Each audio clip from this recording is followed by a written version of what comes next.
UP में स्वास्थ्य व्यवस्था को दुरुस्त करने के लिए भले ही डिप्टी सीएम ने कमान संभाल रखी हो, लेकिन लापरवाही कर्मी है कि सुधरने का नाम नहीं ले रहे हैं।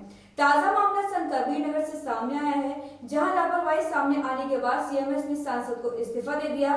क्या है पूरा मामला, देखिए रिपोर्ट। दरअसल मंगलवार की रात को सड़क दुर्घटना में 2 किशोर की मौके पर ही मौत हो गई थी। वहीं लेहुआ गांव का 16 वर्षीय अर्जुन घायल हो गया। मौके पर पहुंची एम्बुलेंस ने घायल को अस्पताल न ले जाकर रास्ते में ही कूड़े के ढेर में फेंक दिया। घायल पूरी रात तड़पता रहा। उधर परिजन घायल की तलाश करते रहे। सुबह जब परिजनों को जानकारी हुई तो घायल अर्जुन को अस्पताल में भर्ती कराया। मामले की जानकारी होते ही जिले के सदर विधायक अंकुर राज तिवारी और मेहदावल विधायक अनिल त्रिपाठी के साथ सांसद प्रवीण निषाद जिला अस्पताल पहुंचे और घायल युवक के उपचार में लापरवाही का मामला सामने आने पर जनप्रतिनिधियों से नाराजगी जाहिर की तो जिला अस्पताल के सीएमएस डॉक्टर महेश प्रसाद ने सांसद को इस्तीफा दे दिया।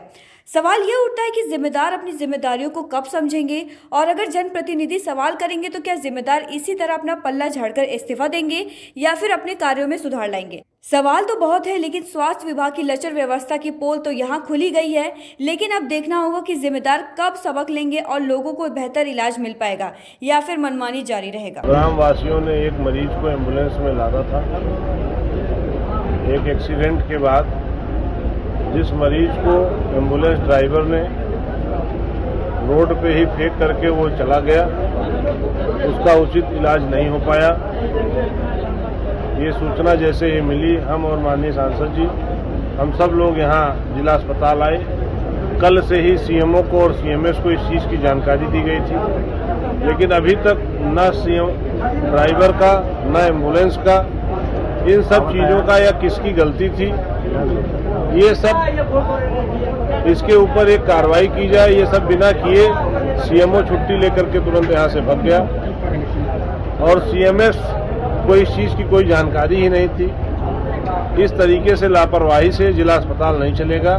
भारतीय जनता पार्टी की सरकार है और भारतीय जनता पार्टी की सरकार में एक आम आदमी, गरीब आदमी जिसका कोई नहीं है, जिसकी कहीं सुनवाई नहीं है, इस सरकार में उसकी सुनवाई होती है। जैसे हम लोगों को संज्ञान में इस मामले में आई बात, वैसे हम और माननीय सांसद जी यहाँ आए।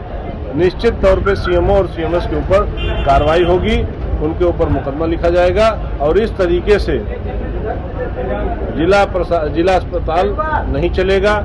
जिला अस्पताल को अगर चलाना है तो निश्चित तौर पे जन सुविधाओं का, गरीबों का, सबका ध्यान देना पड़ेगा, तभी ये अस्पताल चलेगा।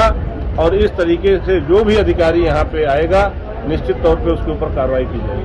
हाँ, सांसद विधायक ने हमारे साथ दुर्व्यवहार किया, गाली तक दिया।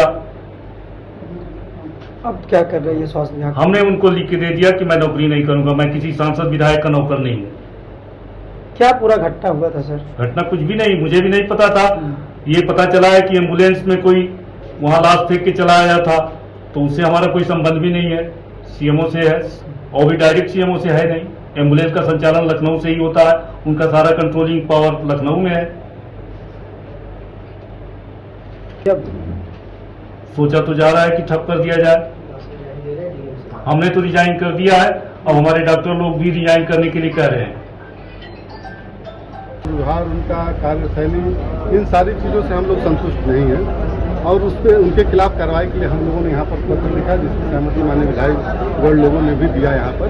तो निश्चित तौर पर हम लोग शासन को हम लोग संज्ञान में लाने का काम करेंगे। यहाँ पे सीएमओ और सीएमएस जो एक कई विषयों पे हम लोग को जानकारी हुई। कई बार हम लोगों ने कहा चलिए जिला चिकित्सालय सही तरीके से चला रहे, कई बार हम लोग को उन्होंने आश्वस्त भी किया कि आज के बाद हम गलती नहीं करेंगे, लेकिन बार बार ये लोग गलती करते आए हैं। लेकिन आज उस सीमा को पार कर गए हैं और इसको हम लोगों ने इनके भ्रष्टाचार की जांच, उनके ऊपर दंडात्मक कार्रवाई करने की हम लोग का पत्र जाएगा जिलाधिकारी महोदय। जब यहाँ पर बैठे, इन सारी चीज़ों की जानकारी हम लोग को मरीजों के द्वारा, हमारे कार्यकर्ताओं के द्वारा मिली और जिनके खिलाफ हम लोगों ने पत्र लिखकर दंडात्मक कार्रवाई और इनके ऊपर प्राथमिकी दर्ज कराने का भी हम लोगों ने निवेदन किया। ऐसी ही इस वीडियो की तमाम खबरों के लिए देखते रहिए जनयात्रा टीवी।